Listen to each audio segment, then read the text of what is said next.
السلام عليكم ورحمة الله تعالى وبركاته. نحمده ونستعينه ونستهديه ونستغفره ونؤمن به ونتوكل عليه ونعوذ بالله من شرور أنفسنا ومن سيئات أعمالنا. من يهده الله فلا مضل له ومن يضلل فلا هادي له. ونشهد أن لا إله إلا الله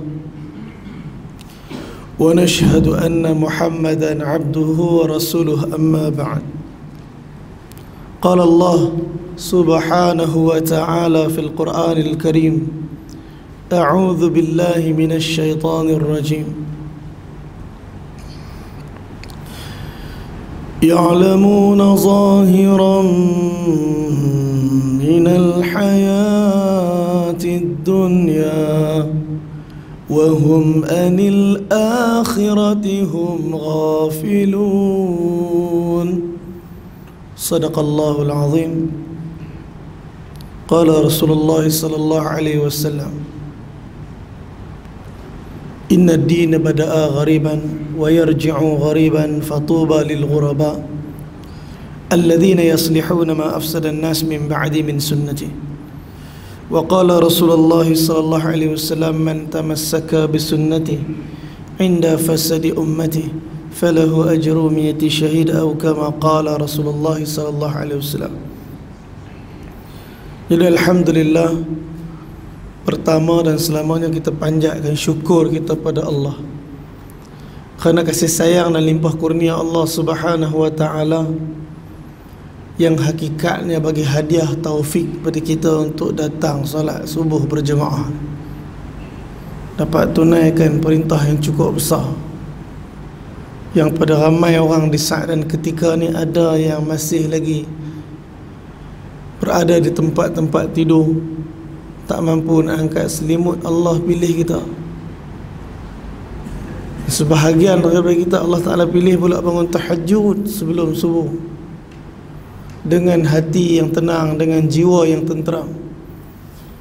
Allah Subhanahu wa ta'ala sebut dalam Quran, surah yang kita duk baca setiap hari Jumaat, yang disunnahkan baca setiap malam, surah As-Sajdah. Bangun je daripada sujud, Allah Subhanahu wa ta'ala firman: A'udzu billahi minasyaitonir rajim. Tatajafa junubuhum 'anil madaji'i yad'u rabbahum khawfan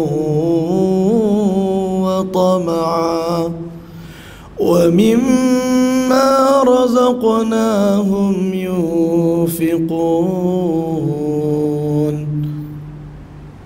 Dan sebahagian daripada manusia, hamba-hamba Allah, mereka menjauhkan lambung mereka, belakang mereka. Mereka bangun meninggalkan tempat-tempat tidur yang nyenyak, yang empuk, yang selesa,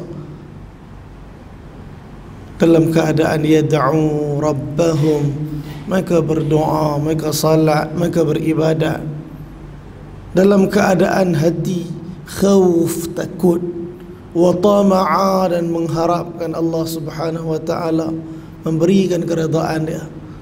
Wa mimma razaqnahum yunfiqun, dan sebahagian harta mereka infakkan kepada Allah Subhanahu wa ta'ala. Alhamdulillah, kita syukur kepada Allah. Dan insya-Allah hari ini kita sambung dengan kisah para sahabat daripada kitab Sawarun min Hayatus Sahabah, terjemahan yang telah disusun, terjemahan dia oleh Ustaz Hazri Hashim Al-Bindani, jilid yang pertama. Kalau tak silap saya lah kisah yang ke-17. Ada yang ada kitab. Kalau salah, ibu belakang boleh beritahu. Sayyidina Abu Zar Al-Ghifari radhiyallahu ta'ala anhu.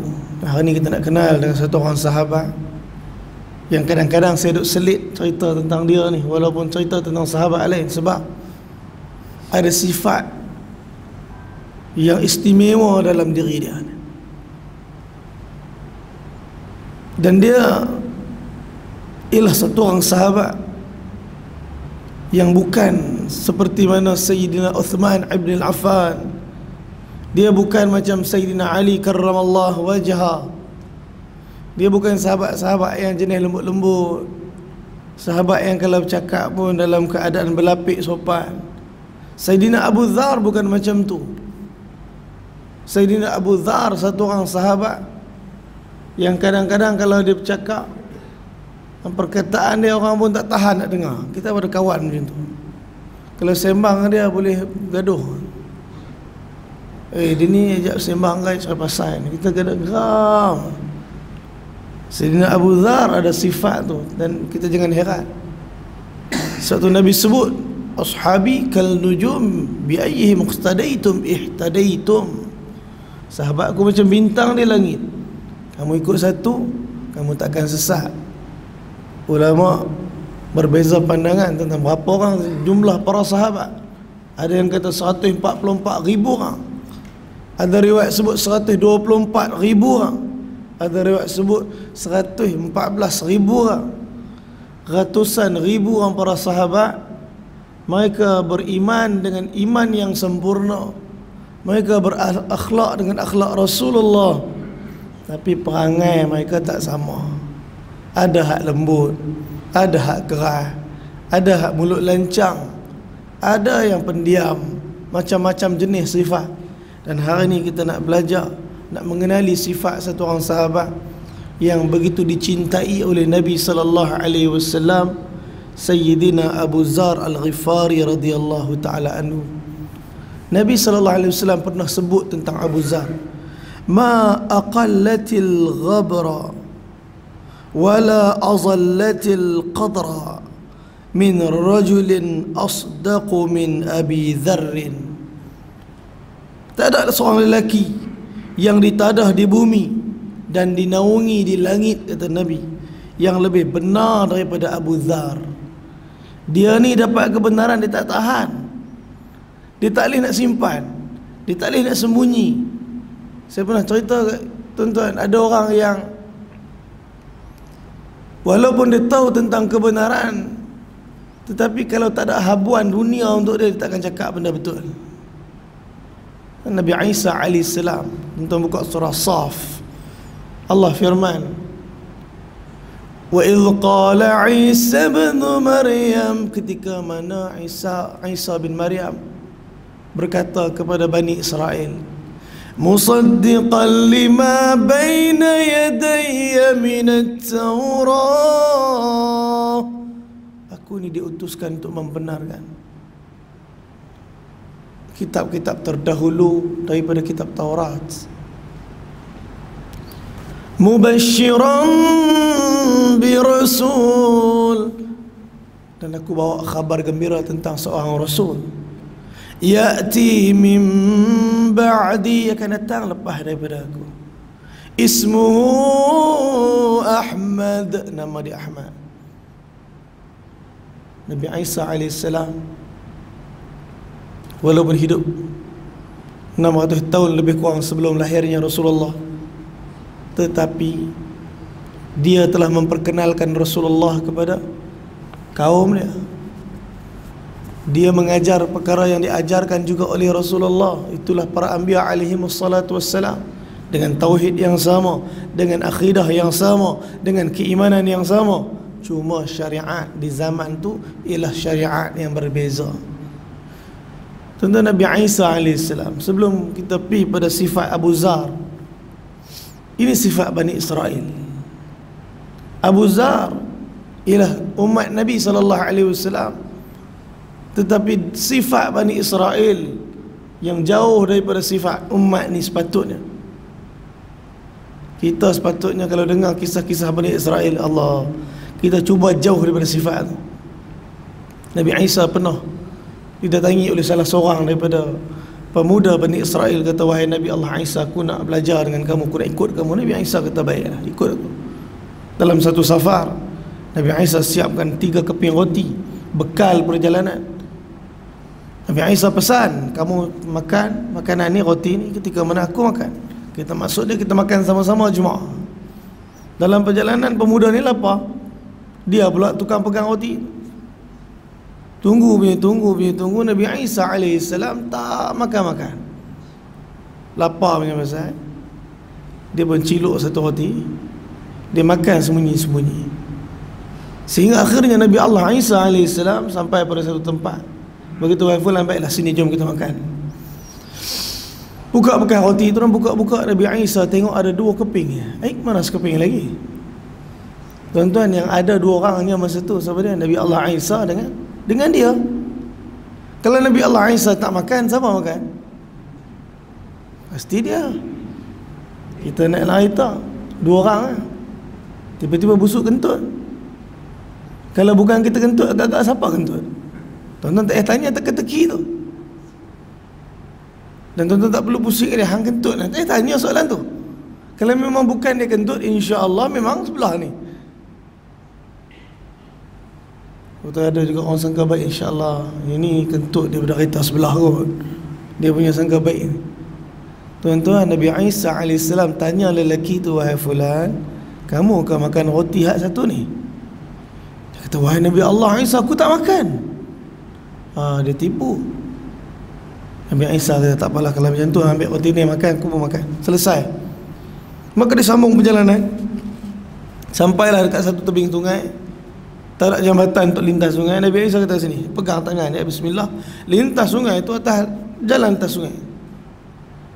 Dengan mukjizat sampai di seberang. Nabi Isa kata, wahai fulan, kau nampak tak mukjizat? Dia kata, wahai Nabi Allah Isa, ya aku nampak. Apakah kamu beriman kepada Allah? Ya, aku beriman kepada Allah. Apakah kamu yakin aku Rasul? Ya, wahai Nabi Allah, kamu Rasul. Kamu akan makan roti semalam, pagi tadi itu. Wahai Nabi Allah, aku tak makan. Dah nampak mukjizat pun tak mengaku lagi. Ada orang yang Allah Ta'ala dah uji dia pun, dengan ujian yang sampai dia terduduk pun tak mau cakap betul lagi. Nabi Isa kata, tak apalah macam tu, jom teruskan perjalanan. Sampailah waktu malam, lapar, nampak seekor rusa. Nabi Isa panggil rusa. Disembelih rusa tadi, dipanggang rusa tadi, maka makan. Lepas makan selesai dah kenyang, Nabi Isa himpunkan tulang belulang rusa tadi. Maka dengan izin Allah, Nabi Isa sebut, qum thumma hayy biiznillah. Bangun, hiduplah dengan izin Allah. Allah sebut dalam Quran surah Al-Imran, wa ubri'ul akmaha wal abrasa wa uhyil mauta biiznillah. Nabi Isa ni antara mukjizat Allah bagi ke dia, dia boleh hidupkan benda yang mati dengan izin Allah. Maka bangunlah rusa tadi, hiduplah rusa tadi, maka berjalan masuk hutan balik. Nabi Isa tengok pelajar tadi, kata, wahai fulan, kamu nampak tak tadi mukjizat? Wahai Nabi Allah, aku nampak. Apakah kamu yakin Allah Tuhan? Ya benar Allah Tuhan. Aku Rasul. Ya benar engkau Rasul. Engkau akan makan roti pagi tadi. Wahai Nabi Allah, aku tak makan. 2 kali dah tengok mukjizat, tak mengaku juga. Ada orang yang macam tu. Nabi Isa alaihissalam sedang didik hati dia untuk mengeluarkan kebenaran walaupun terpaksa, walaupun kena mengaku, walaupun terpaksa mengorbankan dunia. Nabi Isa sedang ajarkan dia untuk menjadi hamba Allah dengan takwa yang sempurna. Tak mengaku juga. Tak apalah, bagi tidur malam tu, esok pagi sambung perjalanan. Sampai di sebuah kampung yang telah ditinggalkan, ada timbunan tanah. Nabi Isa kata, sini, duduk sebelah aku. Nabi Isa angkat tangan doa. Dia pun angkat sebelah doa.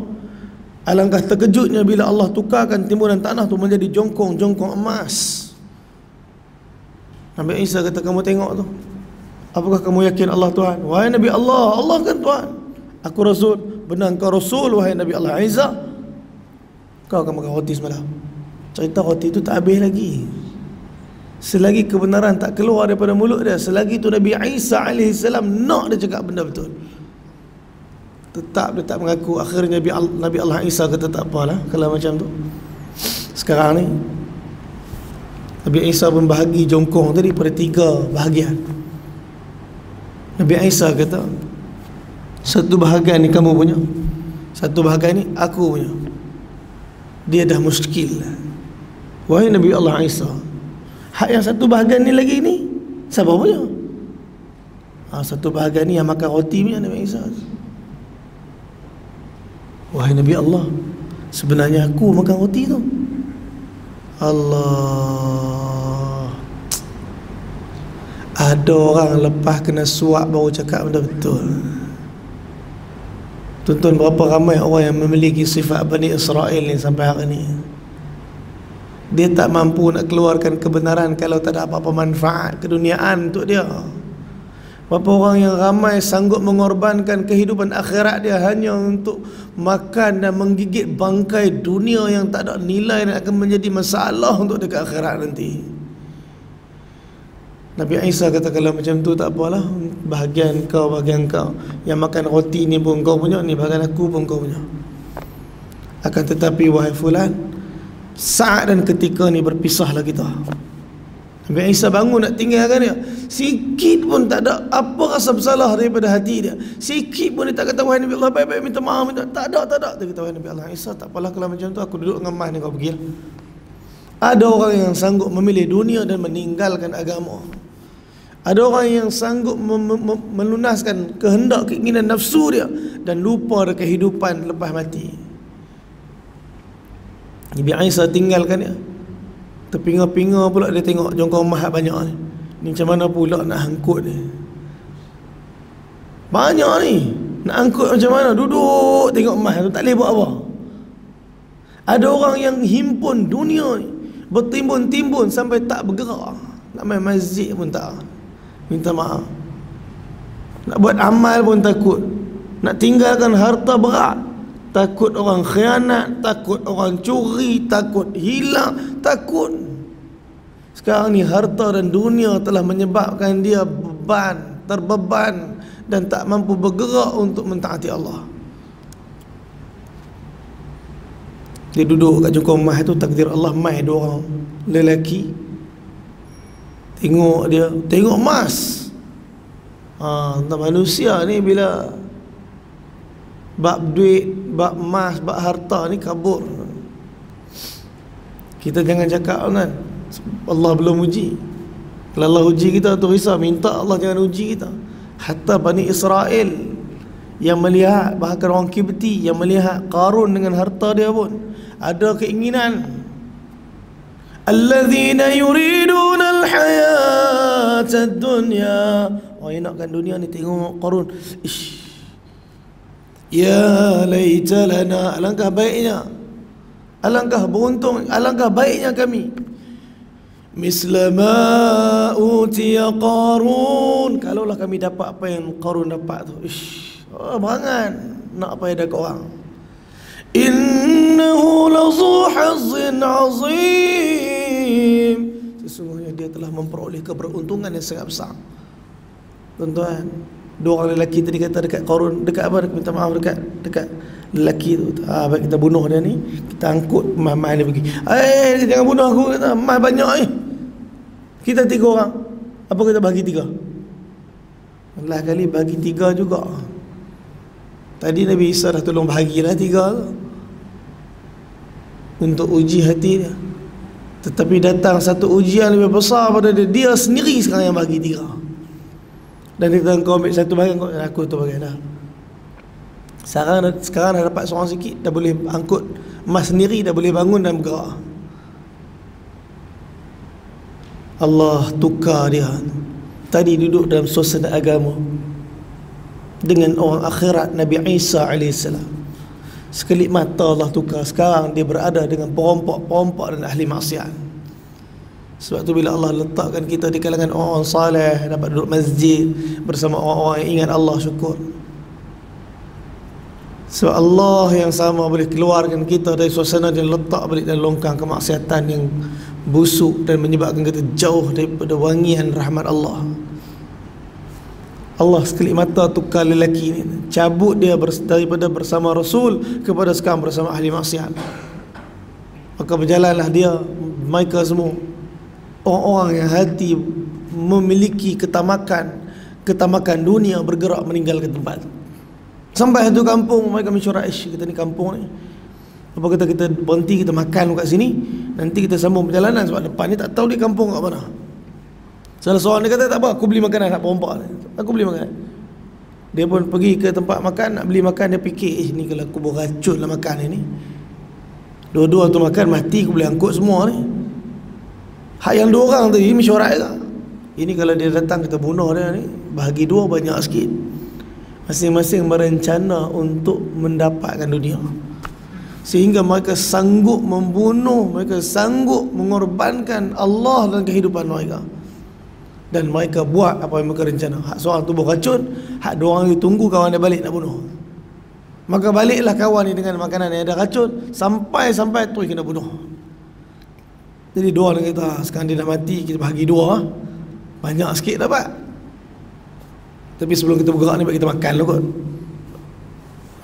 Makan, mati semua. Siapa dapat? Lah kali siapa pun tak dapat. Bergelimpangan mayat-mayat ahli dunia tadi dengan jungkong-jungkong mah. Tak lama lepas tu Nabi Isa AS beberapa hari lalu dengan golongan Hawariyun. Maka Hawariyun kata, wahai Nabi Allah, kita kenal lagi ni. Nabi Allah Isa tengok bergelimpangan semua dah mati. Dan apa Nabi Allah Isa kata, lihatlah apa yang telah dunia perlakukan kepada ahli-ahli dia.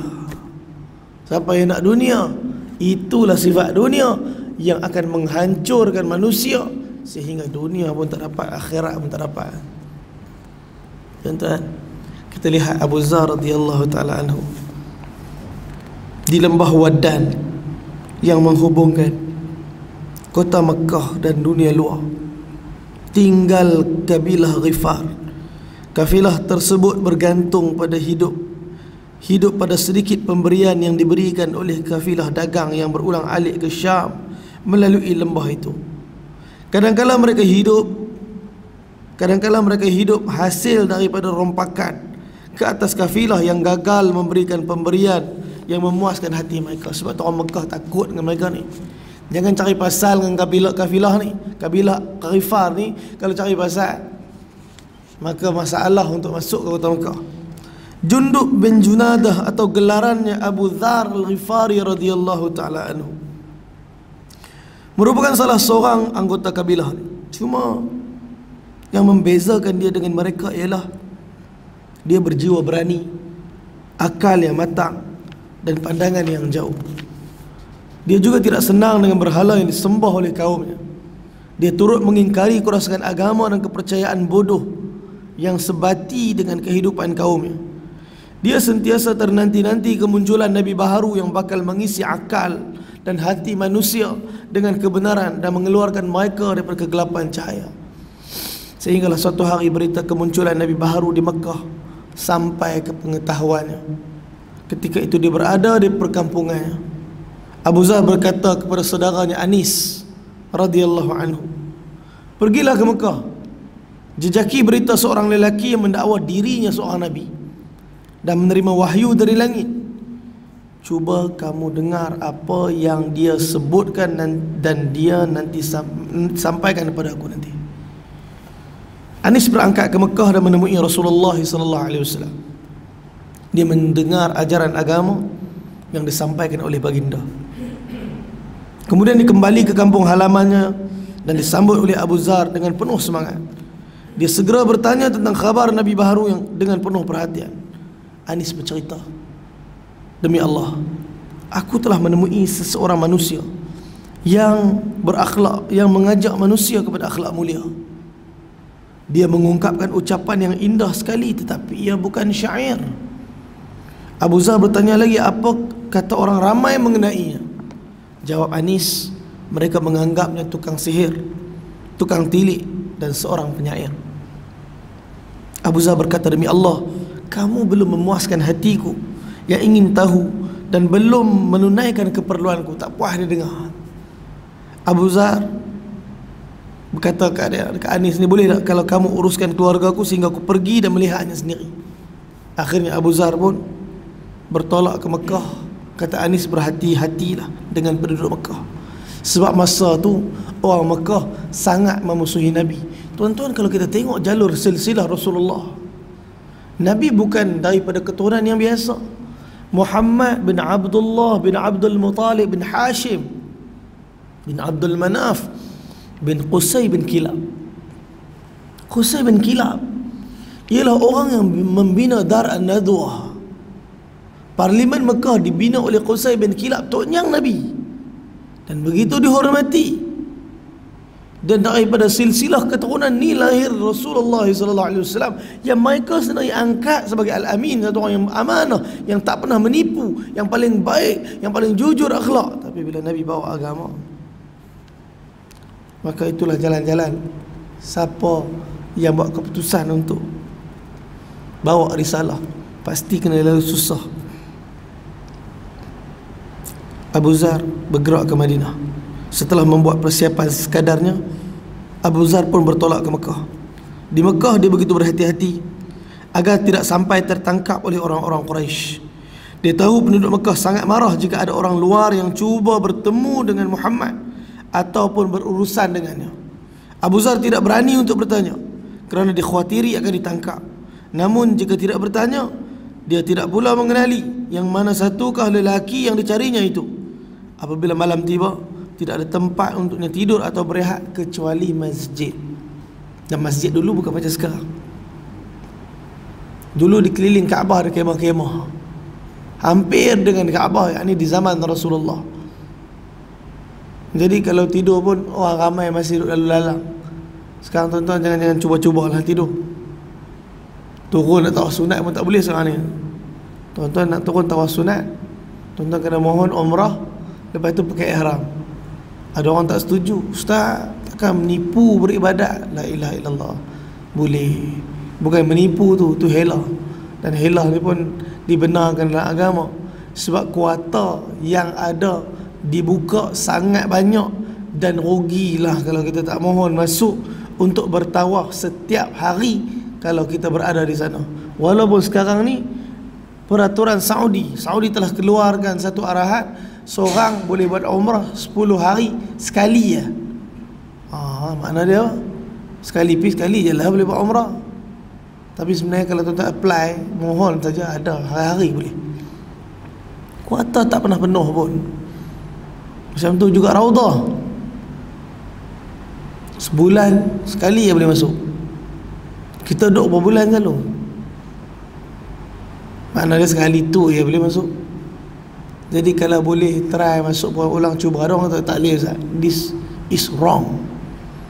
Ini menipu. Kita tak menipu. Ini hela, sebab benda yang lebih besar Allah sebut dalam Quran ialah menghalang orang daripada masuk masjid.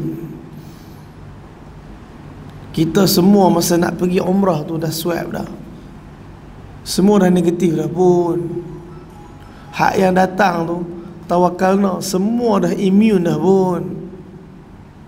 Semua dah swab, tak ada orang yang tak negatif boleh masuk buat umrah. Masuklah. Kalau nak hati-hati, hati-hatilah juga. Jangan sentuh apa, tak ada masalah, nak hati-hati. Tapi jangan sampai kita meninggalkan ibadat. Syaitan sedang tipu umat ni. Mai umrah, masuk Raudah sekali, dan sekali tu 15 minit dia. Tuan-tuan masuk ada warna hijau punya countdown tu, 15 minit dia. Kita Allah, 15 minit apa amal kita boleh buat? Satu solat, doa, selesai. 15 minit.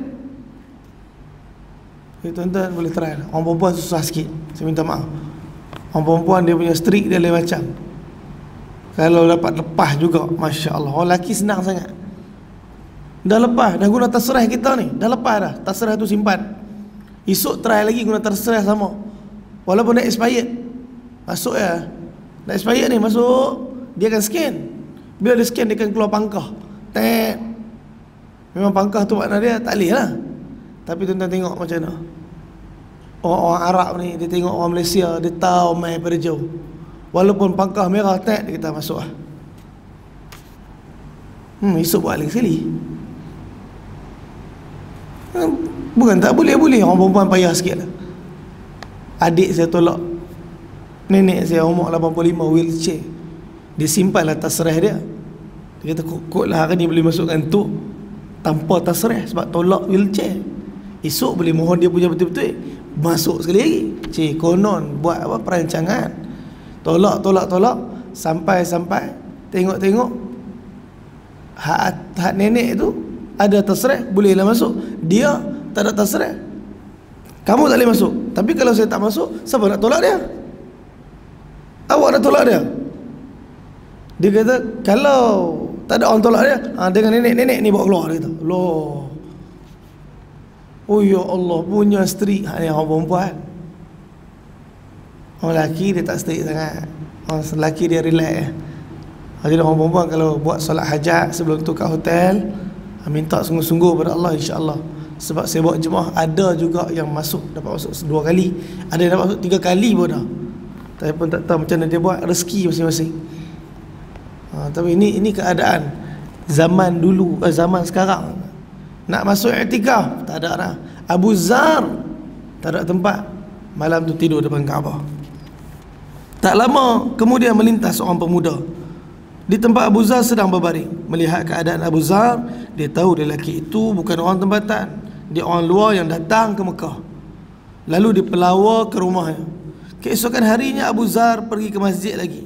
Dia meninjau-ninjau mencari lelaki yang bernama Muhammad, tetapi dia sendiri tidak mengenalinya. Menjelma malam, Abu Zar pun berbaring di masjid untuk tidur. Sekali lagi dia diajak oleh pemuda yang datang malam tadi, mengajaknya bermalam di rumahnya. Malam yang ketiga, Abu Zar tidak diajak lagi oleh pemuda. Abu Zar diajak lagi oleh pemuda tu 3 malam. Yang baik hati itu agar bermalam di rumahnya. Kali ini barulah dia berani berterus terang tentang kedatangannya ke Mekah. 2 malam sebelumnya dia mendiamkan diri sahaja. Ini hak, tuan-tuan, diajar orang Arab daripada dulu lagi dengan sifat. Kita kalau terima tetamu, tahu tanya apa cerita ni, kenapa itu ini, tuan-tuan, lagi dahsyat daripada polis. Orang dulu dapat tamu mai masuk jamu 3 hari tak tanya apa. 3 hari tak tanya apa. Siapkan tempat tidur, siapkan makan. Lepas 3 hari baru nak tanya-tanya. Kalau dia tak beritahu, boleh tanya lepas 3 hari. Dan begitulah keadaannya. Malam ketiga, kata Abu Zar, aku akan beritahu kamu sekiranya kamu berjanji akan menunjukkan kepadaku apa yang aku cari di Mekah ni, kata Abu Zar kepada pemuda tadi. Pemuda tu kata, baik, aku akan tunjukkan. Abu Zar pun memberitahunya, aku datang ke Mekah dari tempat yang jauh kerana berharap dapat bertemu Nabi yang baru. Aku tahu dia ada di Mekah ni. Aku ingin mendengar apa yang dia ucapkan. Serta merta terpancarlah kegembiraan di wajah pemuda tadi. Pemuda itu pun memperkenalkan dirinya. Rupa-rupanya dia adalah sepupunya Rasulullah SAW, Sayyidina Ali ibni Abi Talib karramallahu wajhah. Kata Ali, esok pagi kamu ikutlah aku ke mana saja aku pergi. Jika aku khawatir sesuatu yang tidak baik menimpa kamu, aku akan berhenti seolah-olah membetulkan tali kasut.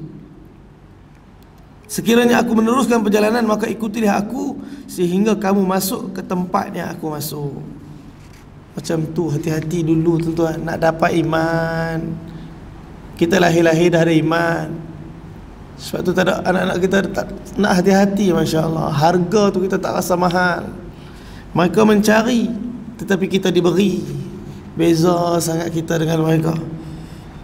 Keesokan harinya, Sayyidina Ali membawa tetamunya itu berangkat ke rumah Rasulullah SAW. Tuan-tuan, dekat mana rumah Rasulullah? Tuan-tuan duduk kat Mas'ah. Tuan-tuan keluar daripada Bukit Marwah lepas habis sa'i. Dekat situ ramai orang buat benda yang tak sepatutnya, terutamanya ibu-ibu. Sampai-sampai aja dekat Mas'ah, dekat Marwah, maka nak tahlul. Ketika tu pakat-pakat angkat tudung. Habis nampak rambut-rambut kat situ, kerak potong rambut. Tadi dah buat ibadat dah selesai dah. Tiba-tiba kita cacatkan dengan tahlul dalam keadaan menampakkan aurat. Allahu Akbar. Cari sudut, kalau tak jumpa sudut tak ada masalah, boleh tahlul kat bilik pun. Cuma kita masih ada dalam pantang larang itu saja. Kita boleh jaga sehari tu, takkanlah orang minit jalan pergi bilik, tak boleh. Jawab ketika mana Abu Zar mengikorinya daripada belakang. Dia tidak menoleh ke sana ke sini. Rumah Nabi keluar pada Mas'ah tadi, nampak tandas. Depan tandas tu ada tanah yang ditinggikan sikit, tile. Itulah tapak rumah Nabi dan Sayyidatuna Khadijatul Kubra alaihassalam. Sehinggalah mereka berdua masuk menemui Nabi sallallahu alaihi wasallam. Abu Zar mengucapkan salam hormatnya, "Assalamu alayka wahai Rasulullah." Jawab baginda, "Wa alayka wa alaikassalamullah wa rahmatullah wa barakatuh." Abu Zar merupakan orang pertama yang mengucapkan salam pada baginda Nabi sallallahu alaihi wasallam dengan ucapan yang selamat yang diajarkan oleh Islam. Orang pertama ucap salam kat Nabi dengan salam macam tu Sayyidina Abu Zar.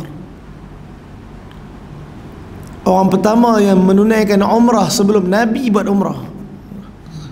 Masya-Allah. Ada sahabat yang dia buat umrah sebelum Nabi buat umrah, dan Nabi sendiri bagi kursus umrah kat dia.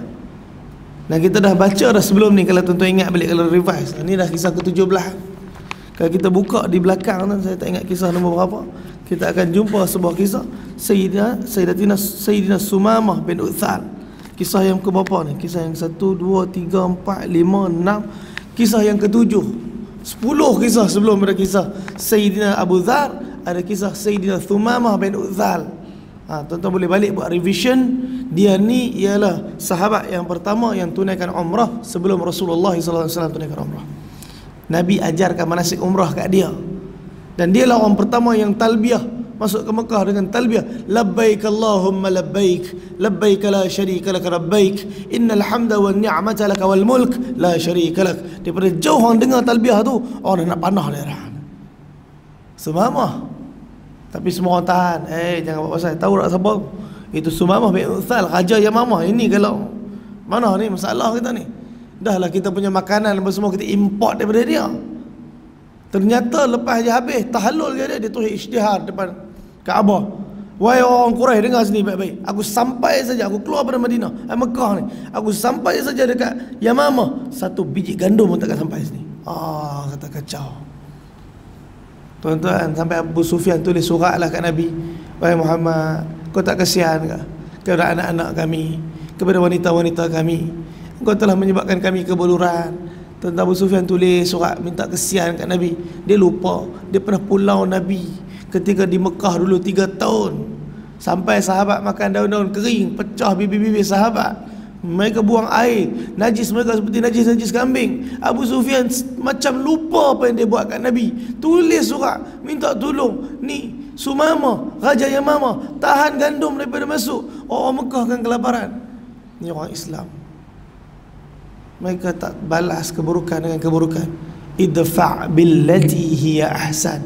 Mereka tolak keburukan dengan cara yang paling baik. Nabi bagi tahu dekat, Nabi terus minta sahabat tulis surat kat Sumamah, dah hantar balik makanan. Tuan-tuan, inilah akhlak yang melembutkan hati orang Quraisy. Tuan-tuan, Abu Dhar radhiyallahu taala anhu, dia lah orang pertama yang bagi salam.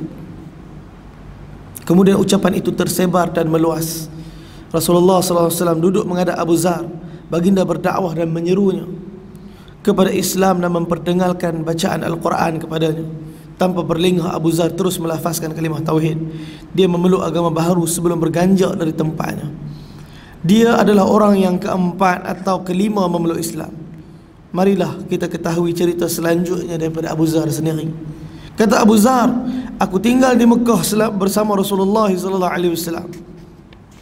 Baginda mengajarkan Islam kepada aku dan membaca beberapa ayat Al-Quran kepada aku. Baginda berpesan, jangan kamu ceritakan keislamanmu kepada sesiapa pun di Mekah. Sesungguhnya aku bimbang mereka akan membunuhmu. Aku pula berkata, demi Allah yang nyawaku berada dalam kekuasaannya, aku tidak akan meninggalkan Mekah sehingga aku masuk ke masjid dan melaungkan dakwah yang benar ini di tengah-tengah perhimpunan orang Quraisy." Ini Abu Zar dapat kebenaran. Dia sendiri yang nak cerita. Bani Israel 3 kali nampak mukjizat, tak mengaku-mengaku lagi. Sahabat dapat kebenaran, tak tahan, nak beritahu walaupun terpaksa mati. Mereka sanggup mati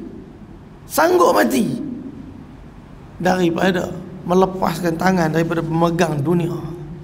Oleh kerana tiada bantahan daripada Rasulullah. Pasal Nabi dia cakap macam tu, Nabi tak cakap apa. Aku pun pergi ke masjid. Orang Quraisy sedang duduk berbual-bual sesama mereka. Aku berdiri di tengah-tengah perhimpunan mereka. Aku lantas menyeru dengan sekuat-kuat suaraku, wahai sekalian kaum Quraisy, sesungguhnya aku bersaksi bahawa tiada Tuhan melainkan Allah dan Muhammad adalah pesuruh Allah. Tak kala kata-kataku sampai di telinga mereka, mereka semua marah dan bangun seraya menjerit, ayuh semua, berkas orang yang telah meninggalkan agamanya ini. Ayuh semua, berkas orang yang telah meninggalkan agamanya ini. Mereka menyerbu dan memukulku. Al-Abbas bin Abdul Muttalib, bapa saudara Nabi, mengenaliku. Dia segera melindungiku daripada serangan mereka. Dia berkata, celakalah kalian, adakah kalian ingin membunuh seorang lelaki daripada kabilah Ghifar, sedangkan kafilah kalian berulang-alik melalui kampung mereka? Mereka semua pun berhenti dan meninggalkanku dalam keadaan separuh sedar. Setelah aku kembali sedar, aku pergi menemui Rasulullah sallallahu alaihi wasallam. Melihatkan hal keadaan diriku, baginda bersabda, bukankah aku telah melarang kamu mengisytiharkan keislamanmu? Aku membalas, wahai Rasulullah, ia adalah keinginan jiwaku, maka aku telah menunaikannya. Mendengarkan penjelasanku, baginda sallallahu alaihi wasallam sabda, kembalilah kepada kaummu, khabarkan kepada mereka apa yang telah kamu lihat dan dengar. Serulah kepada mereka kepada Allah. Mudah-mudahan Allah memberi manfaat kepada mereka melalui kamu, dan kamu beroleh pahala atas usahamu untuk mereka. Ini Nabi ajar umat ni. Ini yang menyebabkan umat ni tak sama macam Bani Israel. Kenapa? Kerana Bani Israel ialah umat abid. Mereka hidup hanya untuk beribadat. Apa yang Nabi mereka sampaikan pada mereka, mereka diam dan amal dan tak sampaikan pada siapa-siapa. Tetapi umat ni umat da'i. Nabi SAW siapkan Abu Zar balik buat dakwah. Ini kerja kamu. Sebab orang Islam ni macam buah kelapa, jatuh mana tumbuh dia. Orang Islam sepatutnya jatuh diri, pergi, dihantar mana saja, tertegak agama. Kalau tidak, dialah orang yang paling risau. Macam mana tempat ni nak buat ni? Macam mana agama nak bangun kat sini? Ini orang Islam. Kata baginda lagi, apabila kamu mendapat berita kejayaanku, datanglah menemuiku. Abu Zar pun bertolak pulang ke kampungnya. Dia menceritakan tentang keislamannya kepada saudaranya Anis yang tadi itu. Tidak lama kemudian Anis juga memeluk Islam. Sehingga Abu Zar pula menyeru pula kepada ibunya agar memeluk Islam. Dakwahnya diterima dengan baik. Bertambah lagi seorang penduduk Ghifar yang diislamkan oleh Abu Zar Ghifari. Dari hari ke hari, Abu Zar terus giat dan gigih berdakwah. Jumlah mereka menjadi penganut agama Islam pun semakin bertambah. Abu Zar sudah boleh menunaikan salat berjamaah bersama kaumnya yang seakidah itu. Namun ada juga yang enggan menerima dakwah Abu Zar. Mereka memberi alasan akan memeluk Islam selepas Rasulullah SAW berhijrah ke Madinah. Nyata, lepas Rasulullah berhijrah ke Madinah, ramai penduduk Ghifar yang datang ke Madinah untuk memeluk agama Islam. Tuan-tuan, kalau perasan pergi Madinah, keluar pada Masjid Nabawi, kalau nak pergi ke mana-mana lah, terutama di Jabal Sila, dekat kawasan Khandaq, Masjid Sab'ah. Tuan-tuan perasan depan tu ada bukit warna hitam, kelabu hitam, gelap. Tuan-tuan, dekat situ ada satu masjid lama, bekas masjid lama. Nama masjid tu Masjid Bani Ghifar. Tuan-tuan kalau pergi Mekah, tengok bangunan-bangunan lama, jangan sengah tanya mentawai, cuy, Ustaz, ni bangunan ni macam ada sirah apa, cerita bangunan ni. Ustaz, ni macam ada, ni macam lama bangunan ni. Tanya. Supaya yang pertama, kalau mentawai cerita, kita dapat ilmu. Yang kedua, kalau mentawai tak tahu, dia cari. Masing-masing akan dapat kebaikan daripada soalan kita. Tanya. Kita dah mai. Kalau kita tak mengenali Madinah, kita rugi. Sebab Madinah adalah tempat Nabi hidup sampai Nabi wafat. Dan di situ penuh dengan sirah yang kalau kita tak tahu, rugi.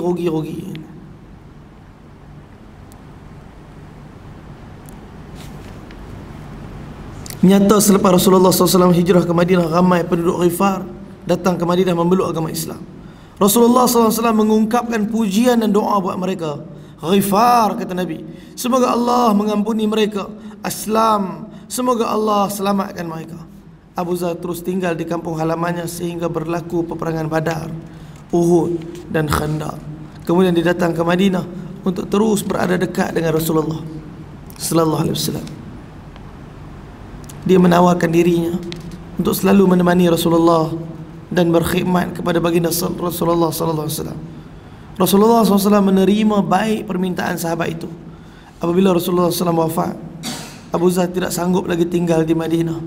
Ia bagaikan kota yang telah kehilangan penghulunya dan sunyi daripada majlis yang penuh hidayah. Abu Zar berpindah ke pedalaman Syam dan tinggal di sana sepanjang pemerintahan Abu Bakar Siddiq dan Umar Al-Faruq. Tentu ada cerita sebelum dia keluar dari Madinah. Abdullah bin Mas'ud ialah satu orang yang selalu ada dengan Nabi dan Nabi ijtihad. Ni qurra, ni 5 yang termasuk dalam qurra Nabi. Abu Zar, minta maaf, Abdullah bin Mas'ud. Tuan-tuan, perjalanan ke Tabuk bukan senang. Daripada Madinah nak pergi Tabuk, jarak dia 690 kilo. Mekah Madinah baru 150. Itu pun Masya Allah. Singgah ke Qudais ada R&R. Tahu kata tuan-tuan, ni lepas ni payah nak nanti ni. Siapa nak buang air, nak beli snack ke apa ke, nak makan tengah jalan sambil jalan, boleh beli sana ni. Ada lah turun jemaah sahabat saya seorang. Dia cerita Masya Allah seram juga jemaah ni. Turun-turun dia pun beli makanan, dia pun pergi tandas. Masuk bas dia cuit kata, "Ustaz, saya nak komplain ni." Sudah. Kenapa? Tandas R&R tu retak Ustaz. Ini kalau terbelah dua masa saya tengah buang air, jadi cedera saya macam mana? Ustaz kata, "Mana lah saya tahu. Tak ada kena-mengena tandas tu dengan saya ni. Itu masalah negara, bukan masalah saya tu." La ilaha illallah. Itu pun kena komplain. Apalah kena-mengena mutawih dengan tandas R&R tu. Mana ada orang macam tu nak komplain kan? Ada je benda tak puas hati. Tuan-tuan, berapa jauh? 150 kilo je. Minta maaf, 150 kilo pula, 400 kilo je sini ke, daripada Mekah ke Madinah 420 kilo. Tuan-tuan, daripada Madinah nak pergi ke Tabuk dekat 700 kilo. Sebulan perjalanan persiapan sebelum Tabuk. Sahabat yang ikut Tabuk 30,000 orang. Perjalanan yang jauh, musim panas. Orang munafik bagi alasan. Allah turun ayat Quran, "Lau kana 'aradan qariba wa safaran qasida lattaba'uk." Kalaulah permusafiran tu dekat, perjalanan tu mudah, pasti mereka semua akan ikut engkau wahai Rasulullah. Tapi benda tu payah, perjalanan yang jauh, musim ketika tu panas, dan kebun masing-masing sedang ranum buah kurma, sedang masak. Nak tinggalkan dunia berat. Antara yang ikut dalam perjalanan ni siapa dia? Abu Zar. Sebabkan jauh, banyak tempat hentian. Nabi berhenti banyak. Termasuklah Al-Ula. Tuan-tuan, ramai orang sebut nak pergi Al-Ula, Al-Ula, Al-Ula. Tuan-tuan boleh pergi, nak pergi Al-Ula, pergi lah. Tapi cuma saya tak sure lah tuan-tuan nak masuk dekat Madain Saleh. Dekat Al-Ula ada satu tempat nama dia Madain Saleh. Di sana ada tinggalan bangunan kaum Thamud yang mereka telah ukir, mereka telah tebuk bukit-bukit jadi rumah-rumah mereka yang sangat cantik. Mereka hidup dengan mewah, harta-harta mereka. Mereka ialah umat Nabi Saleh. Mereka ingkar, mereka bunuh unta yang Nabi Saleh suruh jaga. Akhirnya Allah Ta'ala matikan mereka dengan satu pekikan dan meninggalkan tempat-tempat tinggal mereka. Hari ni hotel full book tuan-tuan. 1 bulan 1 2022 hari tu saya kat Madinah, hotel di Al-Ula dekat dalam tu Madain Saleh full book, macam-macam pesta kat dalam tu. Sambut New Year. Tuan-tuan nak pergi Al-Ula boleh pergi, tapi saya tak cadang masuk dalam Madain Saleh. Sebab Al-Ula Nabi lalu ada satu masjid tengah renovate masa kami pergi hari tu. Nabi singgah dan Nabi salat di kawasan tu bersama 30,000 para sahabat. Ada tapak tempat salat Rasulullah. Tuan-tuan, sampai dekat satu kawasan, Nabi SAW suruh sahabat berhenti rehat. 30,000 ramai. Tiba-tiba Nabi tanya, "Aina Abu Dhar?" Nabi selalu kalau Nabi tanya ni mesti orang tu tak ada. Selalu yang tu. Duduk kat masjid, Nabi tanya, mesti orang tu tak ada. "Aina Abu Dhar?" Sahabat kata, "Ya Rasulullah, Abu Dhar tak ada." Mungkin Abu Dhar telah disibukkan dengan dunia. Seorang sahabat kata. Nabi kata, "Tak. Aku kenal Abu Dhar. Abu Dhar tak macam tu. Abu Dhar bukan orang yang mudah terkesan dengan dunia. Iman Abu Dhar betul." Tak lama daripada jauh sayup nampak seorang lelaki tengah tarik keldai, hak atas keldai dia penuh barang. Nabi kata, nampak tu hak jauh tu, nampak arus jauh tu, nampak tak? Tu Abu Zar, yamshu wahdah wa yamutu wahdah wa yub'athu wahdah. Dia jalan seorang-seorang dia. Nanti dia akan mati seorang-seorang. Di akhirat nanti dia akan dibangkitkan seorang-seorang juga. Abdullah bin Mas'ud yang riwayatkan kisah ni, juga disebutkan kisah ni dalam kitab Tabihul Ghafilin dan beberapa buah kitab Hayatul Sahabah. Tuan-tuan dan Nabi juga sebut berkenaan apa? Akan sampai satu masa nanti fitnah akan menimpa ke atas Abu Zar. Nabi pesan, wahai Abu Zar, ketika fitnah tu menimpa kamu, maka pergilah, duduklah di penjuru-penjuru kampung, salatlah di belakang imam, walaupun imamnya berkulit hitam, berbibir tebal, maka salatlah di belakang.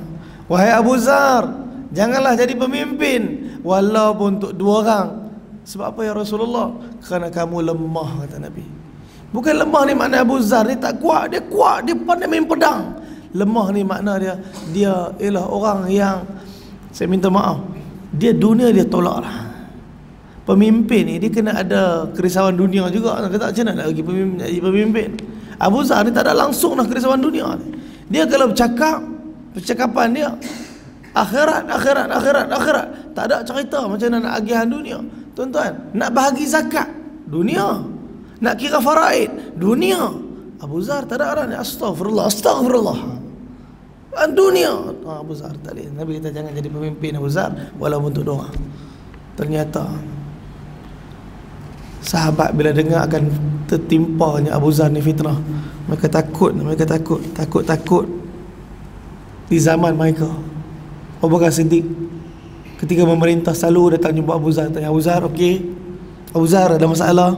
Abu Zar supaya apa? Fitnah tu tak kena zaman dia. Zaman Umar pun sama juga. Umar tak hantar Abu Zar jauh-jauh. Sebab apa? Sebab risau fitnah tu. Sebab Nabi sebut akan tertimpa Abu Zar dengan fitnah. Dia letak Abu Zar dekat dengan dia, Sayyidina Umar ni. Dan Sayyidina Umar pun selalu ni, Abu Zar, semua okey, semua baik, ada masalah. Takut Sayyidina Umar, fitnah tu masa dia. Ternyata di zaman Sayyidina Uthman hantar jauh. Hantar dia jadi salah seorang daripada orang yang menjadi wakil agama di Syam. Sampailah di tempat yang mana gubernurnya Muawiyah bin Abu Sufyan, satu orang sahabat Nabi. Abu Zar terkejut, Muawiyah hidup dalam keadaan kemewahan harta. Abu Zar tak boleh terima. Dan hari-hari dia ceramah tentang kezuhudan dunia, sehingga Muawiyah sendiri kita tengok macam mana keadaan dia ni, betul ke tak dia ni? Apakah dia hanya bercerita, bercakap tapi dia sendiri tak amal? Dan Muawiyah bin Abu Sufyan sering nak uji dia, hantar duit. Dia dapat duit saja, dia agih duit tu sampai dia sekeping dinar pun tak ada, dan selesai. Abu Zar kata, hantar utusan beritahu, minta maaf, kata Abu Zar, silap, duit tu bukan untuk engkau, dia sepatutnya untuk orang lain. Apa dia nak buat? Dan begitu ketakutan Abu Zar terhadap fitnah ni. Dan Abu Zar kata, aku tak boleh duduk kat sini. Minta kepada Sayyidina Uthman balik kota Madinah. Sampai di kota Madinah, Sayyidina Uthman pun nak tanya, okey tak? Lah kali Abu Zar kata, wahai Uthman, aku tak boleh duduk kat sini. Boleh tak aku nak minta kepada kamu supaya aku meninggalkan kota Madinah, keluar daripada Madinah, aku nak duduk jauh daripada sini. Maka Sayyidina Uthman pun izinkan, kerana Sayyidina Uthman pun teringat Nabi beritahu tentang fitnah, dan Sayyidina Uthman takut fitnah tu di zaman dia, dan fitnah tu timbul di zaman dia. Abu Zar minta, dan Uthman kata pergilah. Semasa pemerintahan Uthman, Abu Zar pernah bertandang ke Damsyik. Dia mendapati kaum muslimin mula memburu dunia dan tenggelam dengan kemewahan. Dia amat terkejut dan tidak senang dengan fenomena tersebut, lalu menentangnya. Khalifah Uthman telah jemput kembali dan balik ke Madinah, kerana keras sangat dia dekat Syam tu, keras sangat. Muawiyah bin Abu Sufyan pun kata tak boleh duduk sini dia ni. Tak boleh. Sayyidina Umar pernah hantar seorang pun macam dia juga. Siapa dia? Abu Darda, hak ni seorang sama juga macam Abu Zar. Disebutkan Abu Darda ialah orang yang menolak tu dunia dengan tangan dia, dan hati dia tenang. Pun sama juga Muawiyah bin Abu Sufyan pernah hantar rombongan meminang. untuk masuk meminang Abu Darda. Abu Darda tolak pinangan, riuh satu Syam. Abu Darda tolak pinangan khalifah. Akhirnya Abu Darda telah kahwin dengan anak daripada pemuda biasa ya, yang baik akhlak dia, yang baik agama dia.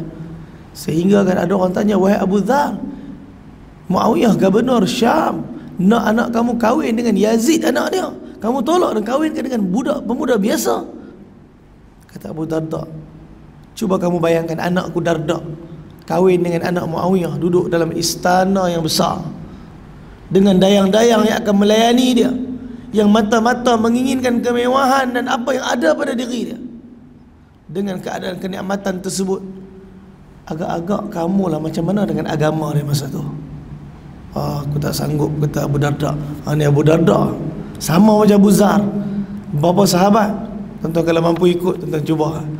Hak ni semua hak kita tak mampu. Hak kita nak ikut, hak kita seronok ikut siapa dia? Abdul Rahman bin Auf, Uthman bin Affan. Hak ni kita suka nak ikut. Dan memang pakat-pakat ligan nak ikut. Bila dapat apa mereka dapat, tak ikut juga. Maka orang kaya dan mereka membelanjakan harta. Kalau betul kita ikut Abdul Rahman bin Auf, tuan-tuan, kita bukan nak ikut Abdul Rahman bin Auf sebenarnya, kita nak kehidupan kekayaan Abdul Rahman bin Auf. Tapi kalau kita berikut Abdul Rahman bin Auf, tuan-tuan, kita mampu ke tak? Sampai satu masa di zaman setelah wafat Nabi, satu Madinah berdebu.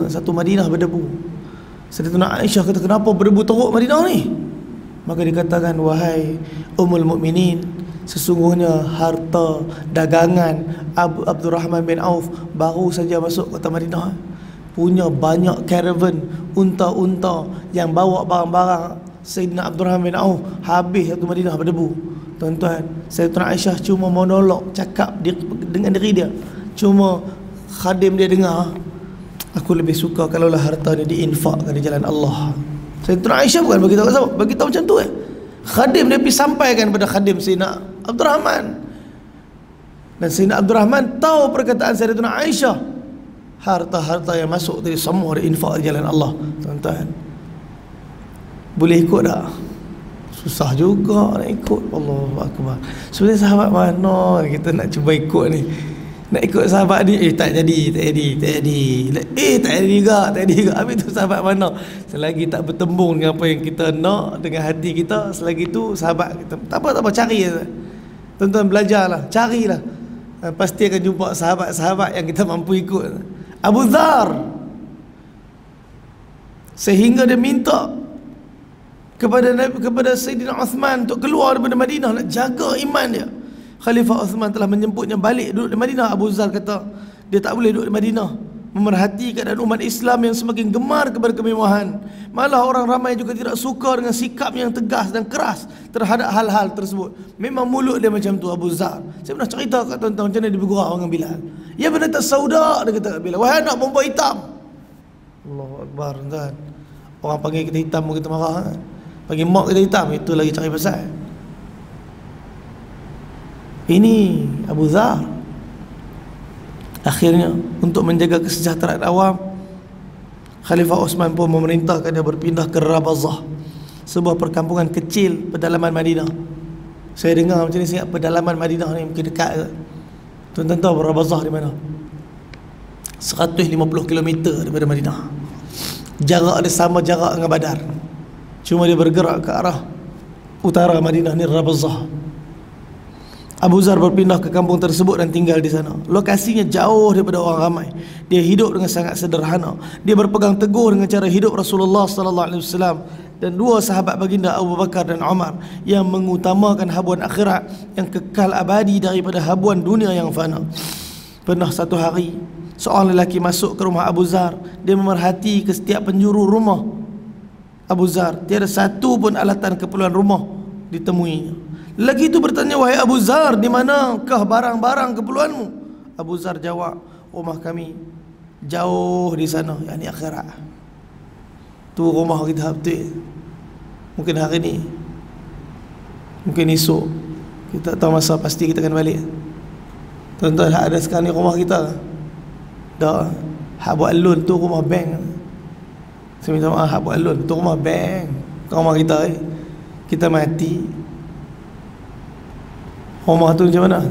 Kalau dah habis bayar pun kita mati faraid. Rumah tu jadi rumah siapa? Orang yang hidup waris lepas daripada kita. Jadi rumah tu rumah siapa? Bukan rumah pun, rumah tu tempat singgah RNR. Kita je perasan this is my house. Dah, itu cuma tempat transit. Rumah yang betul kat mana? Dalam syurga. Sebab tu kita hantarlah barang-barang sana. Sebab Abu Zar kata apa? Rumah kami jauh di sana di akhirat. Barang keperluan yang elok semuanya kami hantar ke sana. Lelaki itu memahami maksud Abu Zar. Dia berkata lagi, tetapi kamu juga perlukan barang keperluan selama kamu di dunia ni. Balah Abu Zar, tetapi Tuhan empunya rumah ini, Tuhan empunya rumah tidak akan biarkan kami kekal di sini. Tuhan empunya rumah tak akan benarkan kami kekal kat sini. Siapa dia? Allah tak akan biar kami hidup sampai bila-bila kat sini. Sampai masa kami akan mati dan tinggalkan tempat ni. Maksud Abu Zar, kenapa kami nak hias dahsyat-dahsyat? Kami nak buat seolah-olah kami tak mati. Bukan makna tak boleh cantik. Cantik ni sebahagian pada agama. Bukan makna tak boleh berhias. Cuma jangan sampai kita berbangga dengan dunia yang kita ada. Hak ni yang diharamkan daripada agama. Balas Abu Zar, tetapi Tuhan punya rumah ini tidak akan biarkan kami kekal di sini. Pernah Gubernur Syam mengutuskan 300 dinar kepada Abu Zar dan berpesan, gunalah wang ini untuk keperluan hidupmu. Namun Abu Zar menolak pemberian itu. Adakah Gubernur tidak menemui, kata Abu Zar, adakah Gubernur Syam tidak menemui seorang hamba yang lebih hina di sisinya selain daripada aku? Abu Zar macam ni sifat dia, lain pandangan dia, tuan-tuan. Pada tahun 32 Hijrah, 32 Hijrah, masa tu dia siap-siap, tuan-tuan, dia sendiri siap-siap. Dia rasa dah dekat dah masa dia. Ada orang saleh yang dekat dengan Allah. Dia rasa dah bila dia nak meninggal. Ada orang macam tu. Kadang-kadang bukan alim, bukannya ulama pun, dia orang saleh, dia jaga agama, hubungan dengan Allah. Bila dia nak meninggal tu dia rasa, ish, aku ni rasa dekat lah ni. Abu Zar macam tu. Dan dia siap peralatan-peralatan.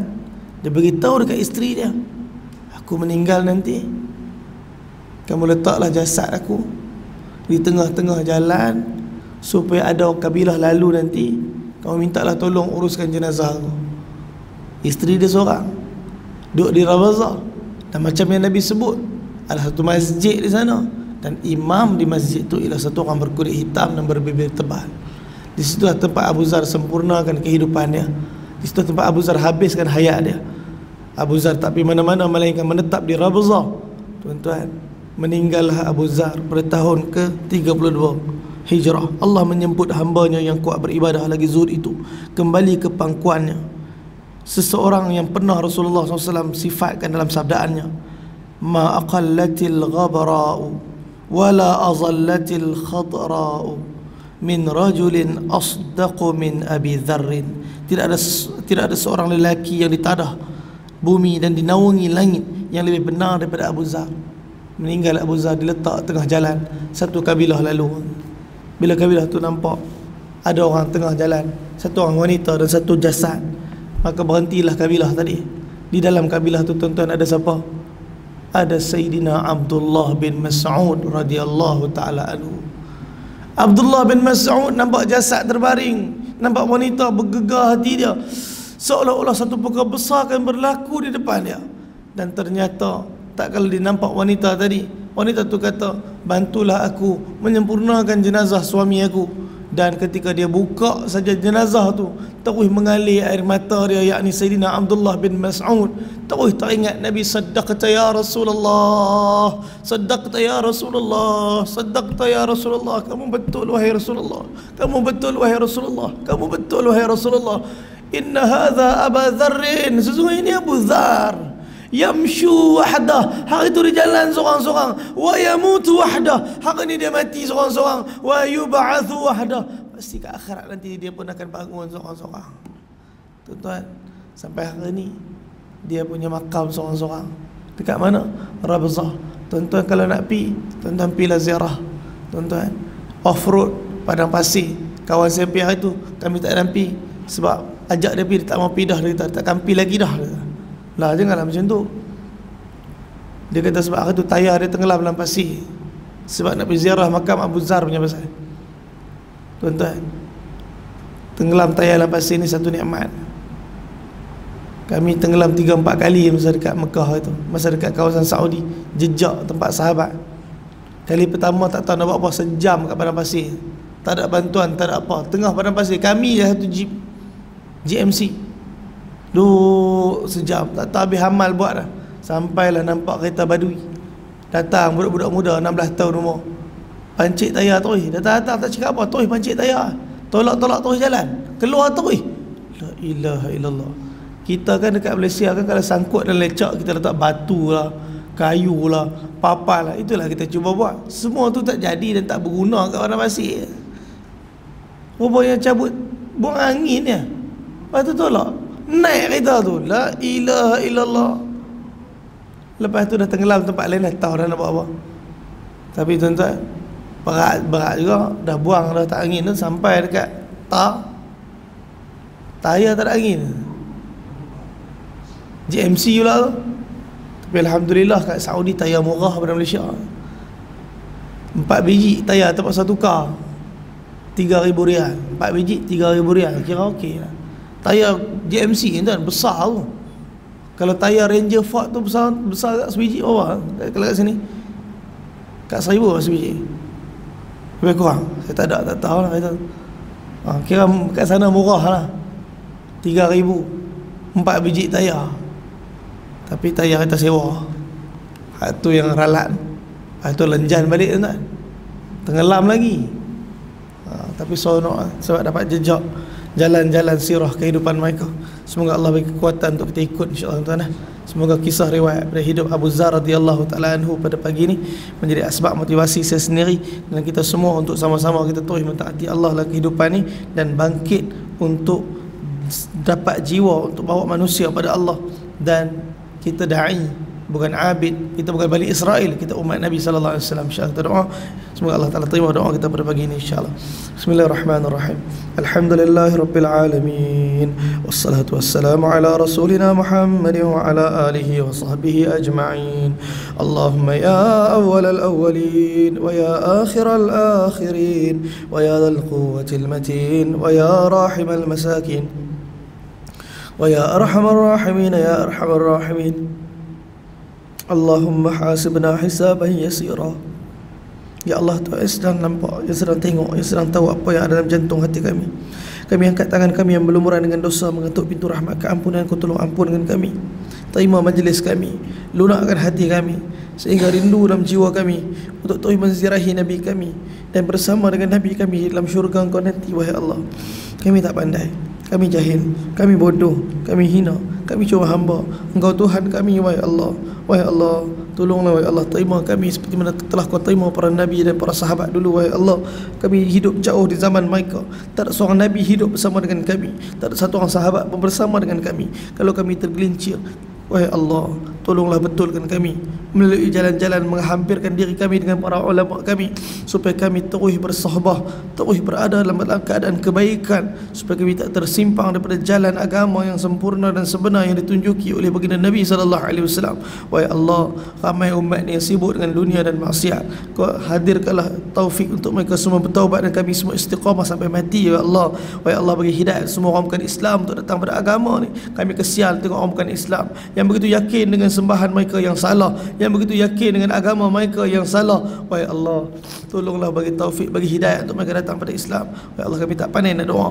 Apa Nabi minta dalam doa Nabi itu kami minta dalam doa Nabi. Apa Nabi minta jauh daripada kami, itu kami minta jauh. Wahai Allah, permusuhan, wabak penyakit, bala bencana, dendam, benci, ya Allah, jauhkanlah daripada kami. Wahai Allah, yang di kalangan kami ada yang sakit, Kau sembuhkanlah.